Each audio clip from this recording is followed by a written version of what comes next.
First of all, I want to thank you all for coming and taking time out of your busy schedules to participate in our strategic planning process. My name's Rebecca Grill. I'm the city administrator for the city of West Allis. And we really value your opinions, which is why we're holding this open house. So thank you so much for coming. Please feel free to take part in some of the refreshments we have over there. At this time, I'm going to turn it over to our facilitators, Angela Allen and Jerry Bratz. Thanks. Good morning, everyone. Can you hear me okay? Great. I'm really excited to be able to share the results of this process with you, but first, before we get started, I just wanted to say some thank yous. First, I wanted to thank Mayor Dan Devine and Rebecca Grill, our city administrator, as well as our Common Council President, Tom Lashik, and the rest of the Common Council, and our wonderful steering committee. And if you served on our steering committee, if you could just wave your hands and say hi to the group, that would be awesome. Hey, hi everybody.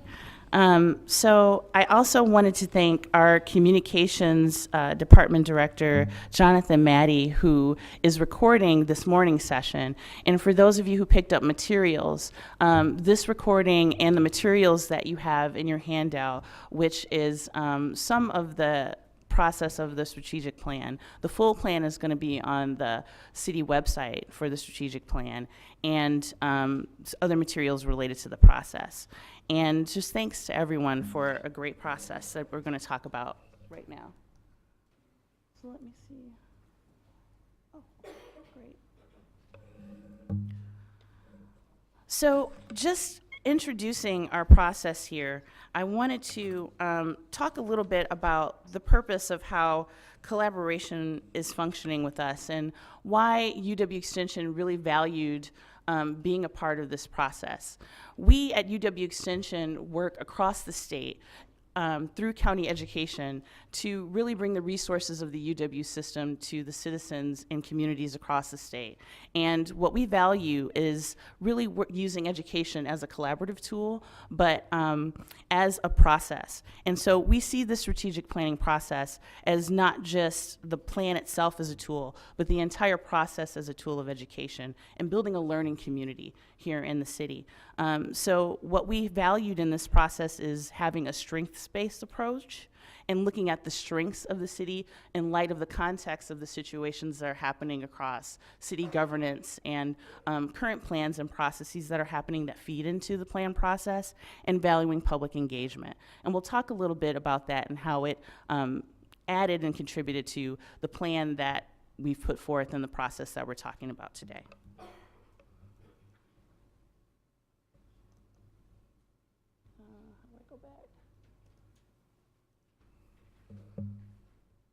Okay, so again,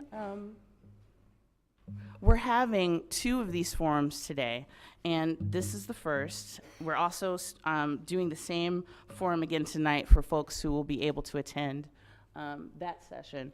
And at both of these, we're going to talk about just the process overview, as well as talking about specific highlights from the fact book that we developed for the city that gives a profile of demographics and statistics that share some data about where the city is now and how it feeds into strengths that you want to develop together through the plan. Also, we're going to talk very specifically about the strategic goals that we developed. And in the room here, we have 5 different tables, actually 6. So the first table here, we're going to be talking about what we call the Strengths, Opportunities, Aspirations, and Results process, or SOAR, as I'll be talking about it and saying from this point forward. The SOAR process is really strategic for how we brought together all the different themes from the public input phase of the process, which I'll talk about in a couple of minutes. So we'll have a table there where my colleague Jerry Bratz and I will be able to speak with you about what came from that part of the process. And then each of the other tables are each of the 5 strategic goals and the yearly objectives that come forth from that. So you'll have the opportunity after the presentation to come to each and every of the stations and talk to members of the steering committee about your interests and priorities on those goals. But in addition, we really want this to be a continuation. I sometimes will call this the beginning because it's the end of a plan process, but it's actually a continuation of this engagement process that I mentioned a couple minutes ago. Your feedback as staff with the city and as citizens is really, really important to turning up this plan from something that typically plans live on the shelf. But we want this to be a living document, a process by which it's not just about what's on paper, but it's actualizing priorities that can help move the city forward to where it can best be and where everyone wants it to be. Okay, great. So these are our process champions that we have in the process. We have, first, as always, the community itself and stakeholders who use city services that your taxes pay for, but also folks who work with the city and help facilitate the allocation of those dollars and those services, and other city partners and stakeholders. Some of which I'll talk about in a couple minutes when I explain how the process actually took place and how it worked. City administration, including engagement from the mayor, the entirety of Common Council, and the municipal court judge, and then our strategic planning steering committee, with which Rebecca was a wonderful partner in helping facilitate our relationships with department directors and their designates over the course of the process. And I'll get this. So just to give an overview for everyone, some of you may or may not have ever participated in a strategic planning process before. We at UW Extension have been using a specific method, an evidence-based method from Professor John Bryson, who's an alumni of the UW system and has been doing strategic planning and publishing about how to do best practice in strategic planning with public organizations and non-governmental organizations for over 20 years. And he likes to explain the ABCs of strategic planning this way, as represented by this diagram. And basically what it says, it looks at the alignment, not only of how the city functions through departments and processes, such as the budget, the city budget, the city mission and mandated processes, other things that are happening like city plans, like corridor plans and different revitalization plans that might be happening across specific neighborhoods. But we look at all of that and try to align that across where the city is, where the city wants to be, and how to get there. Strategic issues are developed in that way. And that's how we kind of came up with the strategic goals and the yearly objectives that we'll be talking about. But we wanted to highlight too that the strategy formulation process and developing the strategic issues was significant, and that's why the public engagement addition of that and including that was critical to this particular process, and something, again, that we value, particularly for helping to make sure that the implementation does that in such a way where all the different alternatives that can be considered and implications that help advance certain priorities could be achieved.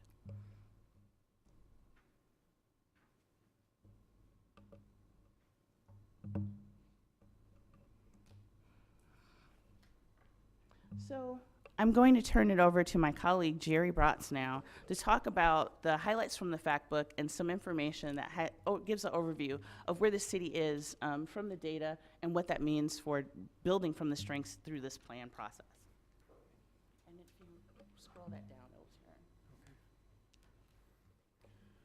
Well, great. We spent a lot of time looking at a lot of different data sets and really analyzing where the city of West Dallas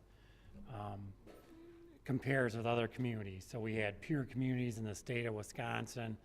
We had a peer community in a suburban area of inner ring suburb of the Chicago area. And then we also looked at comparison communities in our Metro Milwaukee region as well. And I'm just going to share with you some highlights of the data that we analyzed and look at some of the strengths that we found by analyzing this data and the many strengths that West Dallas has as a city.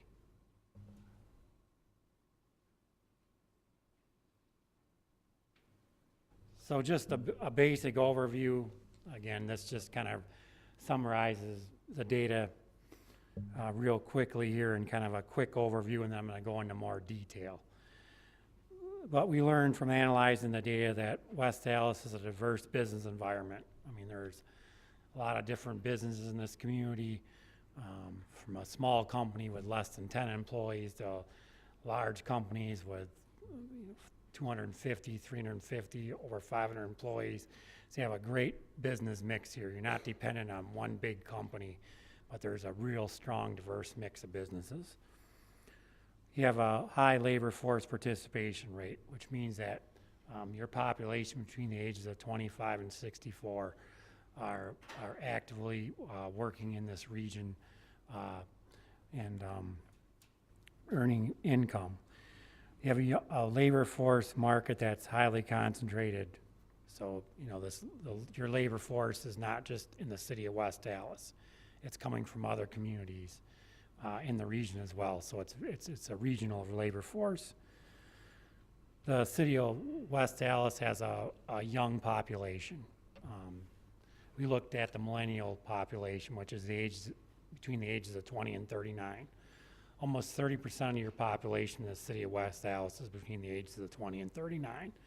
That's one of the highest percentages of the millennial population in this region. What is the average? I mean, they like go to a suburb or go to another bigger town. What is the average? It's about half of that. Well, yeah, it's only about 17.5%. Yep. We have a growing racial and ethnic diverse community. So we've seen in the last 20 years a large Latino population growth in the community and a growing African American population.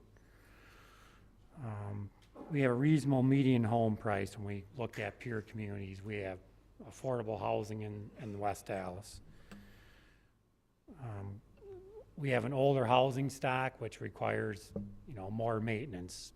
Our median homes in the city our median home year the home was built is 1951. So that means that half the houses in West Dallas were built before 1951 and half were built after. So we have a large number of homes that are older that require maintenance. And we have a lower rate of violent crime in West Dallas, and we have a declining rate of property crime as well, and that's a 5-year trend.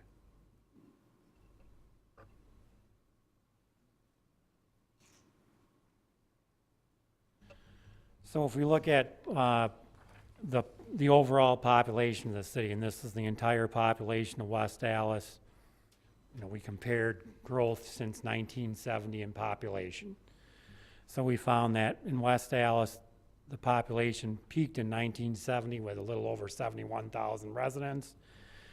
The largest decline occurred during the 1970s, and then we had a slower decline since 1980. And if we looked at these peer communities, which we kind of compared West Dallas to, which were across the state, communities of similar size: Eau Claire, Janesville, Oshkosh, Racine, Waukesha, and then Skokie, Illinois. With those comparisons, we saw a similar trend in Racine as well. We look again just at population change by percent. You'll see that Waukesha had which is an outer ring suburb of Metro Milwaukee, just to our west. They had the largest growth. They grew by 80%.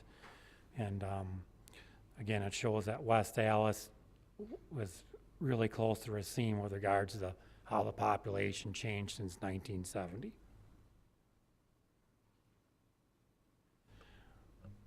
The great news is that population projections from 2015 to 2040 show that West Dallas will, for the first time since 1970, experience a positive swing in population growth. So that we're going to start growing again slowly, but we're going to have a positive growth in the city. That's what the projections show, and those are projections by the State of Wisconsin Department of Administration that are done by the University of Wisconsin-Madison Applied Population Research Center. If you look at city population by age, our largest age group in West Dallas on this graphic is between the ages of 25 to 44. That's almost 30% of the population. Our second largest age group is 45 to 64 at 27%. So, that population is aging, and in another 10 years, a good number of that population will be retiring over the next 10 years. And we also have a large younger population that's under 18. That's 21% of our population in the city. We look at the next generation, again, the millennials of age 20 to 39. Again, I said previously, almost 1 out of every 3 residents in West Dallas is in this millennial group. In Metro Milwaukee, only the city of Milwaukee and the city of Waukesha have a higher percentage of millennials. So West Dallas is above all these communities on this list, except for the city of Milwaukee and city of Waukesha. Outside the region, only Oshkosh and Eau Claire exceed West Dallas's population, and the reason they do is because those are both University of Wisconsin communities with large universities.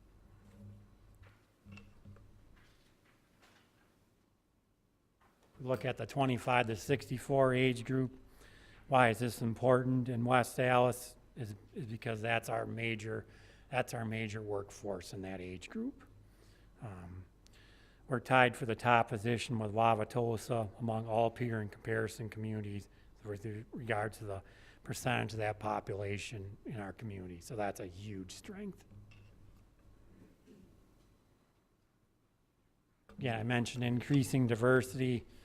Since 1990, we've seen major growth in Latino population, over 5,700 residents, and growth in our number of Latinos in the community, and we've also seen a growing Black or African American population as well over the past 20 years in our community.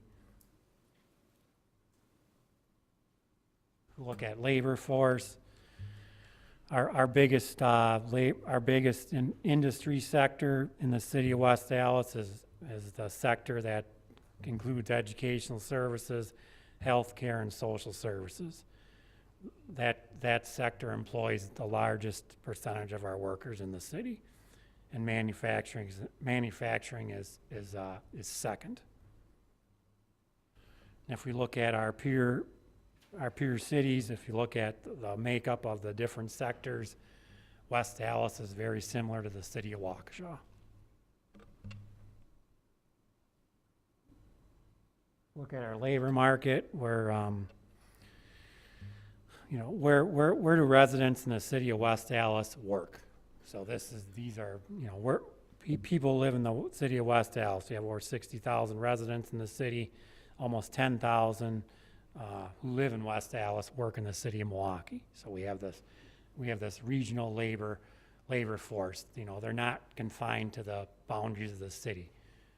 Many people live here and they work outside the community, but almost 10,000 commute to somewhere in the city of Milwaukee to work.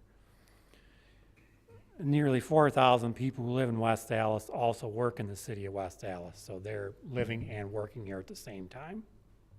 So again, this just solidifies that the labor force is regional. It's not confined by city boundaries. People work throughout the metro area that live here.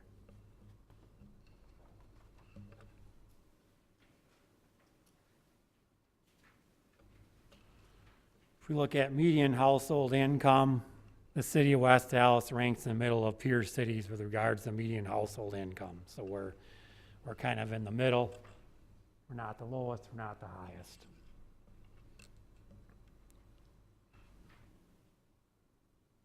Home ownership, homeowner occupancy, 55% of housing units in West Dallas are owner occupied, and 45% are renter occupied. So there's a pretty balanced mix here of owner occupied housing and renter occupied housing.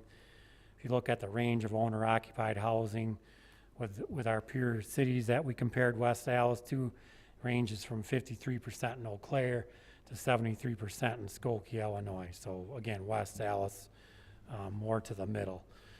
Affordable rents, look at rents. Comparison to nearby communities in the Milwaukee metro region, median gross rent is lower in West Dallas. I mean, it's around $800 a month, median gross rent in West Dallas. And on the high end in our region is Brookfield, that's at $1,400 a month, so almost doubled.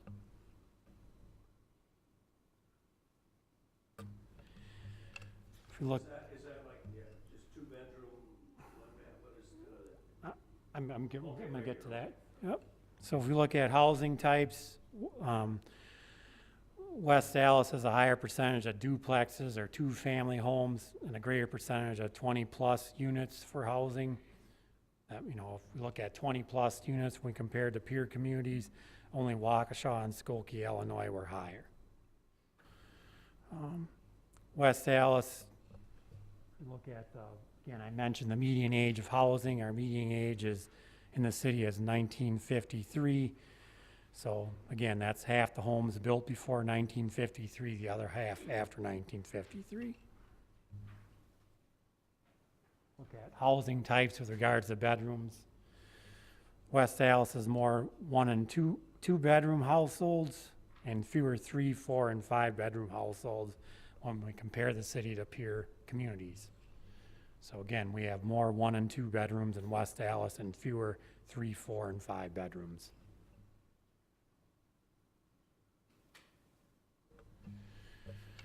This is the median range of home values. And again, that range in our peer cities, we compared West Dallas to $114,800 in Racine to $280,400 in Skokie, Illinois. West Dallas was ranked fifth among the 7 peer cities with a median home value of $145,500.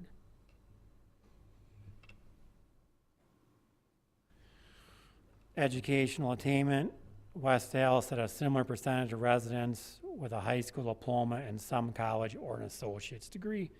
That was pretty similar across when we compared them with the peer communities. West Dallas ranked 5th among peer cities in the percentage of population with a bachelor's degree or higher. And then finally, we looked at services and property taxes. And again, we found that the city of West Dallas has a higher property tax rate than peer cities in Wisconsin and adjacent communities. But one thing that's important to remember that all the city services are placed within the property tax rates. Many of these other cities have a lot of fees they charge residents for the services beyond property taxes, and in West Dallas, that's all lumped into the property tax, so that we have to be real careful here how we analyze this data. But I just want to, clarify that as well. It's not comparing really oranges to oranges or apples to apples, because every community is different in how they assess fees and taxes.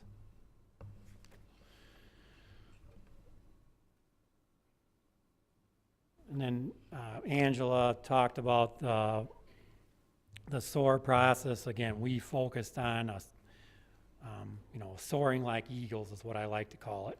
It's a positive approach. We look at what our strengths are, what opportunities we see for the city. And again, we had input from a lot of different groups. We did focus groups. We were at Settlers Days. We talked to a lot of residents in West Dallas. We asked them where they aspire the city to be in the next 3 to 5 years and what results they're looking for as well. So this is just a snapshot, and we're going to talk more about this in our group station work here in a little bit. So I'm not going to go into a lot of detail on it, but again, this is a research-based process that was developed by Iowa State University, and it really helps with the strategic planning, help us really identify issues that helped us then formulate some strategies and goals as well based on this assessment. I'm going to turn it back down to Angela.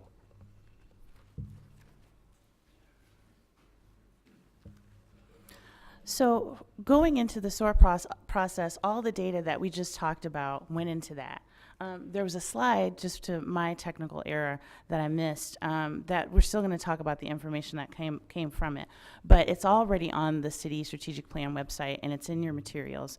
It's the slide that has the process overview and timeline that explain the 2 phases. One was the public input phase, and that was where we had the citizen survey that was mailed out to almost 1,000 residents, 986 residents, of which 275 responded. And then we had 5 focus groups.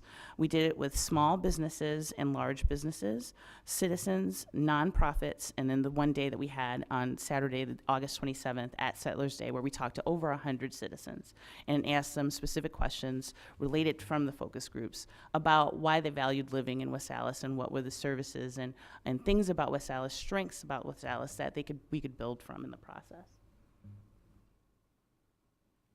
So from the survey, I just wanted to highlight, in addition to the data about the city that Jerry shared, some of the highlights of the feedback from the survey that went into the process.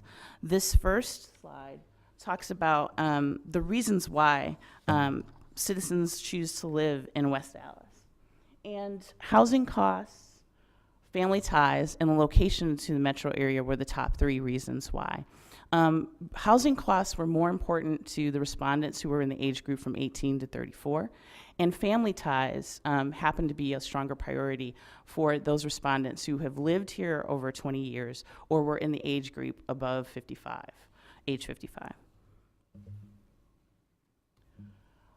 Priority factors that improve quality of life. We were looking at those factors that support that. And there's a range there for the top. And the top one, of course, is public safety. I think that's no surprise to most, and that happened to be a priority, again, for those respondents who were within the age range of 18 to 34. But again, a strong value amongst most respondents. Next was clean environment, and then affordable housing. But the rates were strong all the way through access to quality food. So for a majority of the priorities that were listed available for the survey, they ranked really highly amongst respondents.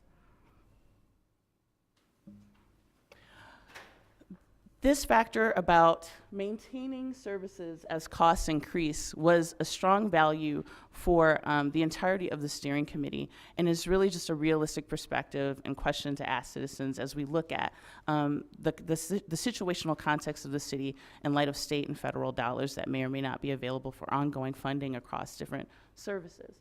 So weekly garbage collection was the top response as a service to maintain, but there were also priorities among street maintenance, non-emergency police, fire, and health safety services, parks, community gardens, and outdoor recreation, and biweekly recycling collection. Another value that helps promote the sense of community that the city supports is community events, and that was also strongly supported as a service to maintain by the West Allis citizens who responded to the survey. We also considered what other additional functions would be those to be considered with merging with other municipalities.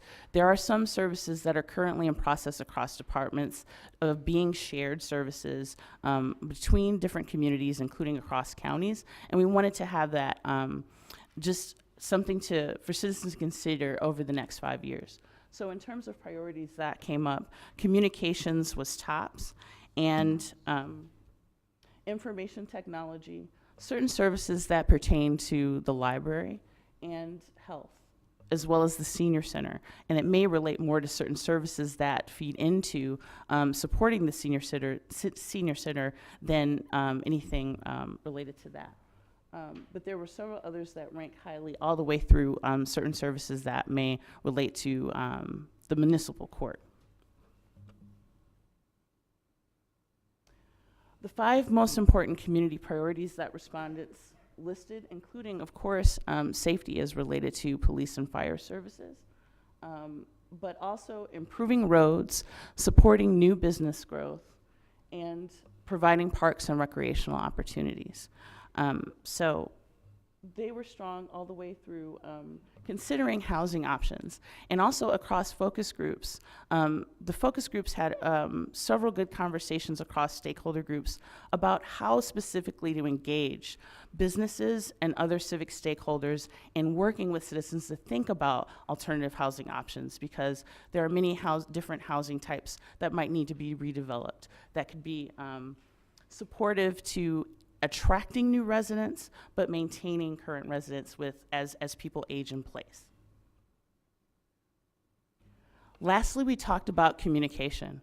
Of course, it should be almost no surprise to most residents that the city newsletter was the top way that citizens engage city governance, but also there was a strong showing in social media. People are engaging the city through Facebook quite often, and there's opportunities to engage other services such as Nextdoor, and that information about where particular residents are using the Nextdoor application to engage the city happens to be right outside our doors on a few maps that the city has already developed to start to communicate that. But it gives an opportunity to have neighborhood level to community and city governance think about opportunities that might be there to engage the city in different ways and engage citizens in different ways that go beyond just the newsletter, or help strengthen the way the newsletter might align with different social media and other services. Last, the image of the city of West Dallas was a very strong theme that was talked about amongst stakeholder groups consistently across the entire process from May all the way through today. And top priorities that came out of the survey related to aesthetics and property maintenance, safety and crime, streets, traffic and transportation, and business and economic development. So those are some of the things that led to the formulation of the strategic goals and the yearly objectives. So in terms of the strategic goals, we do have 5 of them. They start with image, brand, and destination, to quality of life, citizen engagement, excellence in government, and economic vitality and sustainability. Each of the goals has a statement that goes with them to kind of explain a description not only for how the current set of yearly strategic objectives are aligned and are prioritized for the future, but also the statement can be used across the annual reassessment of the strategic plan that will happen over the next 5 years. So again, about the stations that are around the room.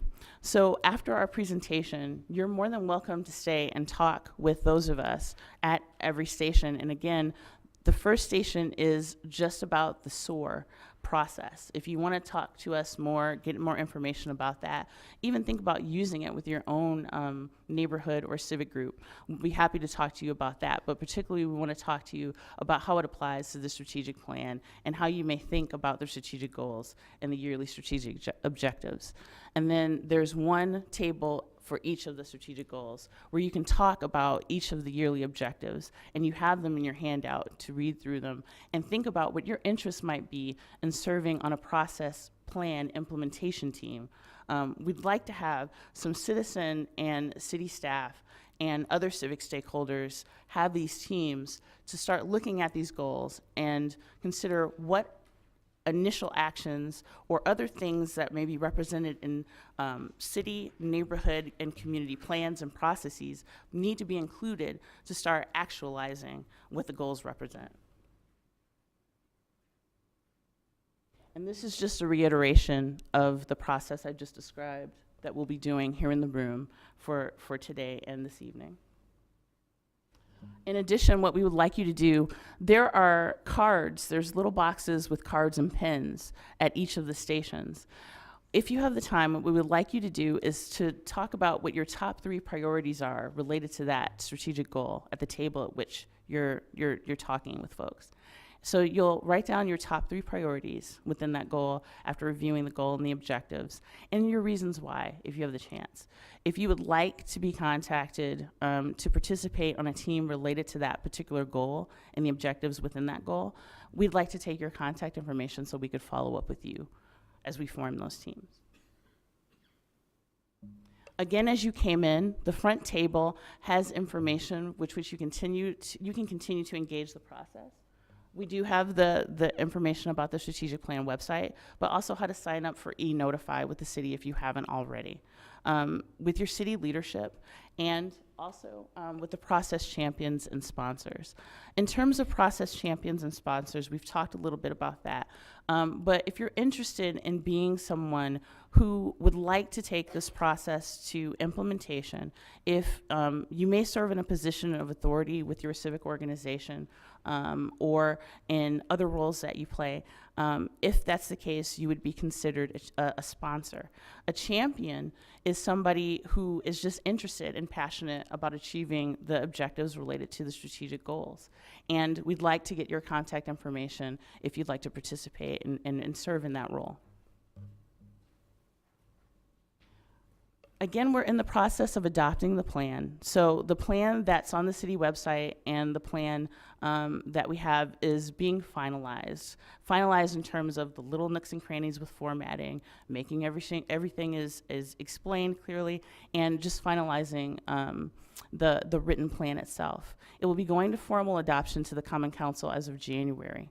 And after that, our expectation is to have lead department and stakeholder process champions and sponsors start to form and develop these implementation teams that I talked about.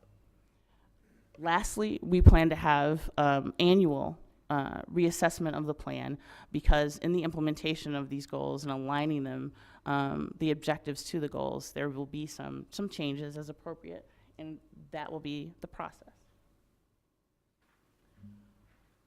This is another graphic that just reiterates that, and kind of outlines how that could happen across staff and civic organizations and groups with these teams, and facilitates cross-department and division engagement as well.